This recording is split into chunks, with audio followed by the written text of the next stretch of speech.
C'est un documentaire qu'on a voulu consacrer au travail des auteurs sur la Première Guerre mondiale. L'idée n'était absolument pas de faire un recensement exhaustif, l'idée était de choisir 8 auteurs qui nous permettaient d'avoir justement diverses facettes de travail de dessinateurs, divers regards sur cette grande guerre, de donner la parole à la fois à des scénaristes, donc à des dessinateurs, et de voir comment ils ont retranscrit cet univers, comment ils sont inspirés, le rôle de l'archive, voilà, quels choix ils ont fait. Donc il y avait une autre logique qui sous-tendait le film, c'était de partir de 14 et d'aller à 18. Et donc, du coup, dépendait aussi de cette logique-là, découlait le choix des auteurs qui nous permettait de passer d'une période à une autre.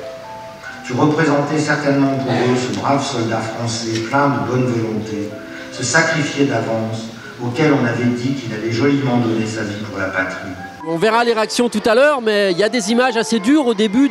Mais comme le dit Joe Sacco aussi dans le film, on a Joe Sacco, le dessin aussi permet de montrer une horreur que d'autres arts peuvent pas montrer, comme le cinéma ou la photo. Et du coup, parce qu'il y a une appropriation, et quelque part, le dessin permet comme ça une petite porte un peu dérobée qui amène un regard sur des choses différentes. Les premiers masques à gaz, c'était simplement un petit tissu dans lequel on demandait aux soldats d'uriner et de porter ça à leur nez. Donc on était vraiment dans quelque chose d'extrêmement rudimentaire. Je crois que le dernier poilu, je ne veux pas dire de bêtises, mais je crois que le dernier poilu est mort il y a une dizaine d'années à peu près. Donc aujourd'hui il serait très vieux.